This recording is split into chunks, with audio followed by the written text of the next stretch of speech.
Jöregelt kívánok, hogy vagy jó? Start of another day, and it's actually a little bit late. I think it's about Alexa. What time is it in Fort Myers? In Fort Myers, it's 6:37 a.m. 6:37 a.m. You see, I'm going, I'm going soft. I'm just. I went out on a bike ride last night. I was out on the taco on the Tuesday taco ride, and we didn't wrap up. I didn't get home till well after 9 o'clock or something like that, and crawled into bed about 10 or 10:30. But anyway, I got to tell you, I enjoy the rides. What I'm finding, they have, we all meet at this bike store, and there's probably the better part of about, I would say maybe 30 cyclists. There's about 30 of us, and there's a fair mix of both men and women. And they put themselves into, we, I should say, we put ourselves into three groups, the A, B, and the C, group. And, and I'm in the C group. I'm in the C group. I'm in the group with a 92-year-old man. Bless his heart. His name is Ray. He's a former truck driver and alcoholic, as he'll readily tell you. But last night, they always do the same route. You always do the same route. And we started at 7 o'clock at night, and with the time change, it was dark. It was dark. So off we went on our ride, and the C group is supposed to do a pace of about 16 to 18 miles an hour. And then the B group is supposed to do, I think, 18 to 20 miles an hour, and then 20 to 22 or whatever it is. But you would think, I mean, if you get in your car and you just go down the road and you try to do 16 miles an hour, you're not going to be moving. It's not going to seem like you're going to be moving very fast. But to go out on a bicycle, with the wind and what have you, to go out on a bicycle and sustain an average speed of 16 miles an hour is not easy. It's not easy at all. Especially when you're about 30 pounds overweight, which I am. Maybe 25 now, since I've been riding my bike for the last 2 weeks or 3 weeks. But anyway, and so I found myself out on this ride yesterday, and I have no problem keeping up. There's no problem whatsoever for me, keeping up with the group. In fact, I was leading the group, and and one time I looked around and they weren't there, and I wondered, what kind of leader am I? But anyway, I ended up finishing the ride. I ended up finishing the ride myself, and I left them in the dust. There's this one stretch that we do where we do this back road by the airport, and there's almost no traffic, on this road ever. But so when we hit this stretch, and it's probably the better part of about a 2 mile stretch or something. When we hit this stretch, each person's on their own. You can break loose if you want. You break loose and you just you haul ass. You haul ass and just open it up, as they say. And last week there was this woman in the group, and she is pretty physically fit. She's pretty physically fit. She's slim. And last week I opened it up and I had all this adrenaline going, and I was, nobody was around me for about a quarter mile to a half mile into the stretch, and then this woman came and just smoked me. She smoked me, and And last night we got to the point where we were just about at the airport and we were waiting at a red light. And I looked at her. I said, "You going to open it up tonight?" And she said, "Yeah, I think so. Yeah, I think I'm going to open it up." And I said, "Okay, because you're my mark." And she said, "What?" I said, "You're my mark." I said, you're the person, you're the person I need to beat. And I said, "I'm gonna do my best to beat you tonight." And I'll be damned, it's a, for she opened it up and I was trailing her most of the way. But right at the end, within the last, quarter mile, I got right up on her rear, and I probably could, if I had really, really pushed myself, I probably could have pulled ahead of her. But we'll save that for next week. And I think the speed that we're doing there is about 19 miles an hour. Hmm. But anyway, I got to tell you, one of the things about riding the bike, one of the things about being out riding the bike, or swimming for that matter, or painting even, gives you a lot of time to think. Gives you a lot of time to think about just a lot of different things. And not that you can't just, sit down in a chair in your house and think, but with no TV on or anything like that. But I'm going to share a little philosophy that I have with myself, with those of you that care to know, and that is, I'll give you an analogy. All right, I'll give you an example before I tell you what it is that I want to share with you. If you ever gave somebody a gift, if you gave somebody a gift, like say, let's just say, for example, there was somebody in your life that you knew, be it family or friend or what have you, or even stranger, and they really needed a car. They really needed a car. And out of the kindness of your heart, you bought them a car. You bought them a brand new car, and they were so appreciative, and off they went. Off they went. And let's just say that 3 months down the road, for whatever reason, you needed a ride, and you called them up and asked them if they'd be so kind as to give you a ride. And let's just say that they pull up in front of your house, and the mirror, the rear view mirror on the driver's side is hanging down. Okay, the passenger side rear view mirror is missing. Okay, there's a dent. There's a dent up in the front. The front of the vehicle.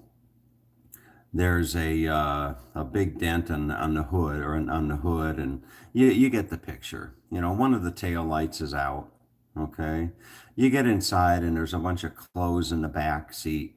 Okay, and then you look, and the ashtray is just full of cigarette butts.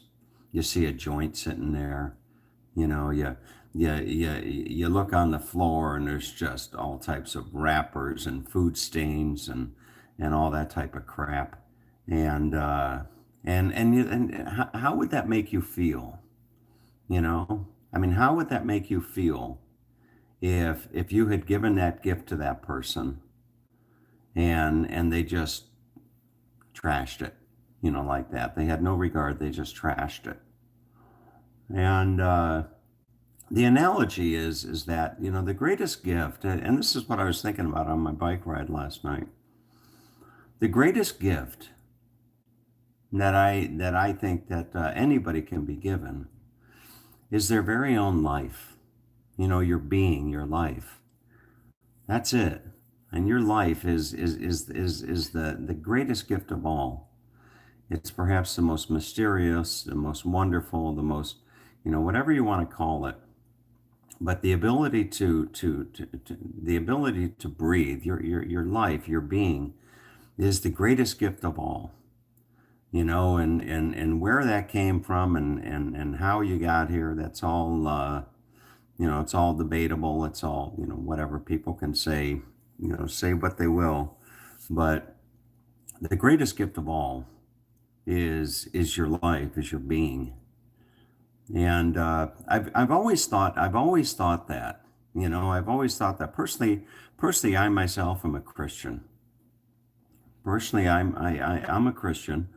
And, after I became a Christian, there's numerous times that I find myself thanking God for my life, you know, just in my head, I'll just, I just thank God for the life that he's given me. And, the analogy with the car in my life is, I'd like to think that God's looking down on me, and he likes to think, or I would like to think that he is, conscientious or what is the word I'm looking for? Aware of how I'm taking care of this gift that he's given me. And that's why, for years when I battled with, smoking, for years when I battled, with drinking and what have you, it was always a challenge for me because I knew that it wasn't good for me. I knew it wasn't good for my body. And, people can say, well, things in moderation, just take things in moderation. And that might be all well and good. But at the end of the day, I look at my life as being a gift from God. That's how I view my life. My life is a gift from God. And I believe that it's my responsibility, to take as best care as I can of myself. And it's a, and I think that oftentimes in life, when you want to draw from, when you want to draw from God, when you want to draw from the Holy Spirit, I think that I can't help but to wonder, just like you probably wouldn't go out and buy that guy another car, or send him down. You're probably not going to be too happy to pick up the bill to send the car down to an auto body shop, to get it fixed. You probably wouldn't do that. I wouldn't do that. If somebody pulled up with the car that I had given them and they had trashed it, I'm not gonna send them down to the auto body shop on my dime to fix that car up, But anyway, it's kind of a stretch of an analogy, but that's the way that I think. That's the way that I've been thinking for the last 25 years. And when I'm focusing on losing weight, such as I am right now, I got to be honest with you that I'm disappointed in myself. When I go traveling as much as I do, and all exercise and fitness goes out the window, and what have you, and I find myself in a situation where I'm at now, being 20, 25 pounds overweight or whatever it is.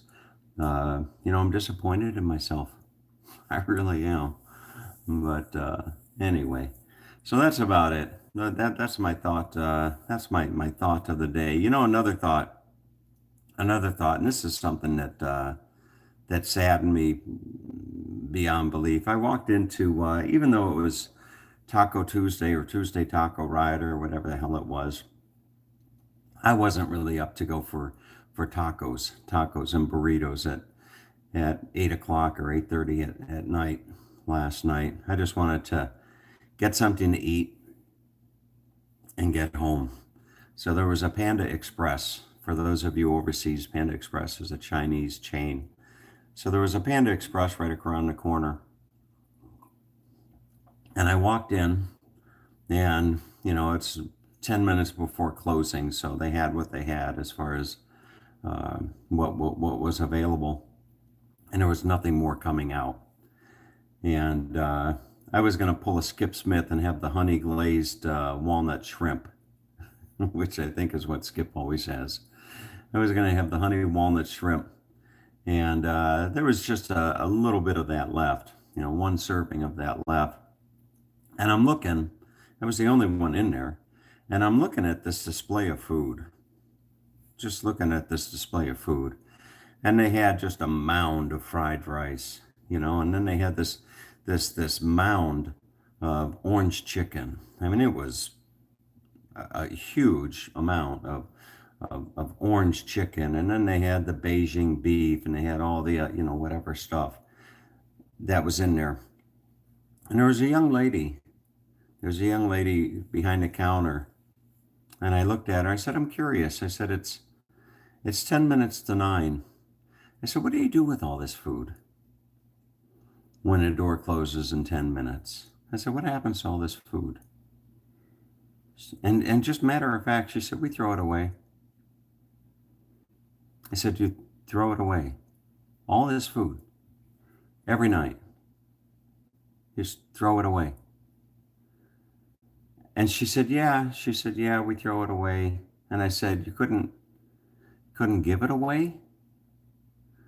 And she said something to the effect of, that there was they tried doing that or something like that, and I guess too many people would show up or something like that. I don't know the thing, and not to take anything away from the restaurant, but anyway, I sat there eating my dinner, and as I sat there eating my dinner, I thought that as I sat there in the comfort of their dining room, I thought about all those people, all those little kids, all those older people, all those people probably within a 5-mile radius of that Panda Express, who were probably going to bed a little bit hungry that night, last night, who were probably going to bed just a little bit hungry, or maybe very hungry, and I just sat there and eating my dinner, all the while thinking about that. And I thought, how sad is that? How sad is that? That you've got all this food, good food. It's just being tossed into a garbage can and taken out to the city dump, for the birds or whatever to pick through. Just a real shame. But anyway, hope I don't I hope I don't sound like too much of a downer on today's show. But anyway, on a positive note, the Salvation Army is coming today to pick up my furniture in the living room, and it's gonna be nice to see that go. I decided to give it away because that's going to motivate me more to get new furniture. And boy, I'm really struggling with the layout configuration. And I just we will see. We will see, as saying goes. Somebody that follows me on YouTube, one of the regulars, sent me a link to sent me a message with a link to Craigslist with a lot of people selling furniture. And there's no shortage of used furniture. There's no shortage of good quality used furniture to buy, and that's what I intend to do. I got to keep keep into perspective, what my objective is, and that is, if I'm going to be here, albeit for another 3 months or another 3 years or whatever it is, if I'm going to be here, I want to live in a nice place. I want to live in a nice place. I want people that come to visit me, which is few and far between, but I want people that come to visit me to walk in and say, wow, this is a nice place. You've got a nice home or a nice house. Be a home if I had a woman in it, but this is a nice house. And if I want to rent it, I want people to feel they're getting their money's worth. And if I'm going to sell it, I want people to walk in and say, oh, this is nice. Yeah, we could change this or change that, but I don't want to spend a fortune on doing it. Somebody had mentioned that I need to get rid of the chain, the chain lamp over the kitchen breakfast nook or whatever you want to call it. And you know what? Unless until somebody had even mentioned that, I hadn't even noticed, that that the lamp, the chandelier, whatever it is, might be outdated. I don't know whether chain is in or chain is out or what have you. For me it's a light, and it looks good.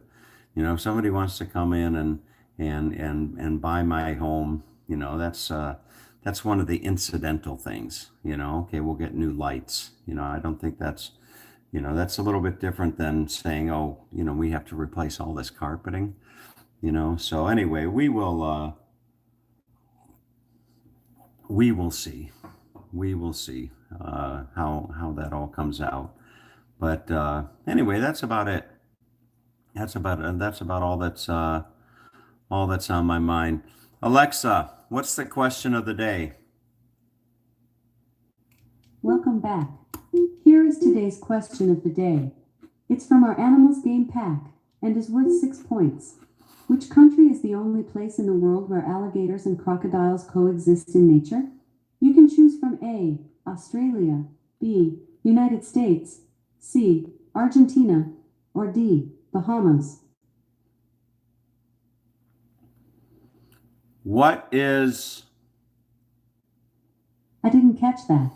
You can choose from A, Australia, what's this B, stuff? United States, C, Argentina, or D, Bahamas.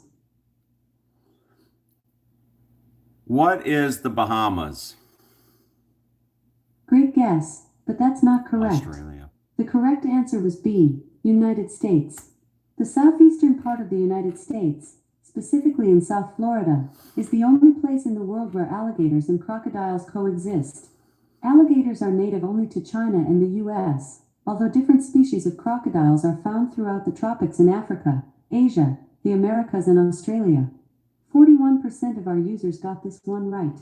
You have earned a Wow. total of one. Right here, you'd think that I would know my own neighborhood, wouldn't you? Southeast Florida is the only place. Alexa, what's the weather in Gardnerville, Nevada today? Right now in Gardnerville, it's 44 degrees Fahrenheit with mostly clear skies. Today's forecast has mostly sunny weather, with a high of 70 degrees and a low of 27 degrees. 70 and 27. Alexa, what's the weather in Dearborn, Michigan? In Dearborn, Michigan, it's 27 degrees Fahrenheit 27. with mostly cloudy skies. Today, you can look for showers, with a high of 43 degrees and a low of 27 degrees. Mark, what the hell are you doing up in Michigan? I mean, that's all I got to say. I thought you were a bright guy. I don't, I don't know. Oh, goodness gracious. Anyway, all right, folks. Have a great day. Take care.